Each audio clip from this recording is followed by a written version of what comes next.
मीरपुर नाम के शहर में तेजस अपनी पत्नी नीरू के साथ रहता था। पति पत्नी दोनों ही नौकरी करते थे।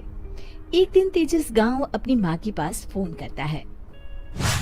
हेलो, प्रणाम माँ। जीते रहो माँ, तुम दादी बनने वाली हो। हैं? अरे वाह, ठीक है बेटा, मैं कल ही आती हूँ। जब माँ जी शहर पहुंची तो बेटी बहू ने बहुत अच्छे से स्वागत किया। लीजिए माँ जी, चाय। अरे गर्मा गर्म पकोड़े ले आओ माँ के लिए। नीरू रसोई में गई और 2 मिनट में ही पकोड़े ले आई। जी ये लीजिए। बहू जादू से बनाए हैं क्या? अभी तो रसोई में गई थी। यमी। माँ जी, शीला रसोई में पकोड़े तल रही है, मैं बस लेकर आई। हे भगवान, मेरा धर्म भ्रष्ट कर दिया तूने। अब तो गंगा जल से शुद्धिकरण करना होगा। दूसरे दिन, माँ जी मैंने नाश्ता बना दिया है, ऑफिस जा रही हूँ। पर अभी तो घर का सारा काम पड़ा है। शीला आती ही होगी, झाड़ू पोछा बर्तन कपड़े वो सब कर लेगी। हमारे जमाने में घर का सारा काम हम ही करते थे। जी माँ जी, आप बहुत होशियार हैं, मैं घर ऑफिस दोनों नहीं संभाल पाती। तो जरूरत क्या है घर से बाहर जाकर चाकरी करने की? वैसे भी घर का काम खुद करने से घर में बरकत आती है, समझी? पर माँ जी।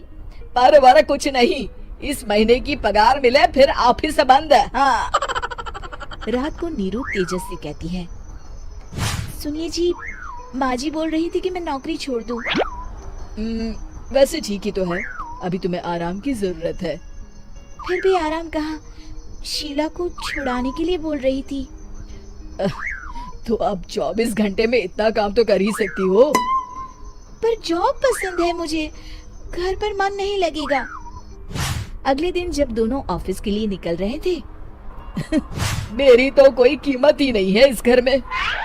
माँ जी, आजकल महंगाई बहुत है, रहन सहन भी बदल गया है, दोनों नौकरी करते हैं तभी ठीक रहता है। अच्छा, तू कहना क्या चाहती है? मेरा बेटा तुझे बिठा के खिला नहीं सकता? तू ही इस घर का खर्च चला रही है, हैं? नहीं माँ जी, मेरा वो मतलब नहीं था।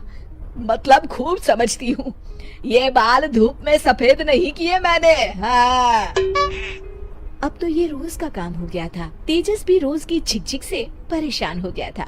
एक दिन उसने कहा, नीरू, वैसे भी तुम्हें मैटरनिटी लीव मिलने वाली है, तो अभी से ही छुट्टी ले लो। पर क्या, मेरी सैलरी अच्छी खासी है। आखिर नीरू ने रिजाइन कर दिया। जब बच्चा हुआ तो घर में सब बहुत खुश हुए। कुछ दिनों बाद तेजस फाइल देख रहा था। क्या हुआ तेजस, कुछ परेशान लग रहे हो? हाँ, वो हमारी जितनी सेविंग्स थी वो तो हॉस्पिटल में और छठी के फंक्शन में खत्म हो गई है नीरू। और अभी वैसे मंदी चल रही है तो मैं बोल रही थी कल मुन्ना को हेपेटाइटिस का टीका लगवाना है। नीरू, क्या पोस्टपोन नहीं कर सकते? नहीं जी, बिल्कुल नहीं। अब तेजस को समझ में आ रहा था कि उससे गलती हुई है। पैसों की कमी का असर घर के माहौल पर भी पड़ रहा था। अगले दिन, बेटा मेरा चश्मा और ये दवाइयाँ ले आना, पर्चा देते हुए माँ जी ने कहा। जी। तेजस, मुन्ना के लिए दूध का डिब्बा और डायपर भी ले आना, और ये किराने के सामान की लिस्ट है, इसे भी लाना है। तेजस गुस्से में लिस्ट मरोड़ कर फेंकता है और चिल्लाता है, पैसे क्या पेड़ पर उगते हैं? ये ले आना, वो ले आना। अरे पर ये जरूरत का सामान ही है। वो गुस्से में बिना कुछ कहे ऑफिस चला गया। अरे अरे लंच तो ले जाइए। नीरू दौड़कर डिब्बा पकड़ाती है। एक दिन खाना खाने के बाद, नीरू, अब तो मुन्ना कुछ बड़ा हो गया, तो अब तुम वापस ज्वाइन कर लो ना जॉब। पर इस रिसेशन में जॉब मिलना बहुत मुश्किल है।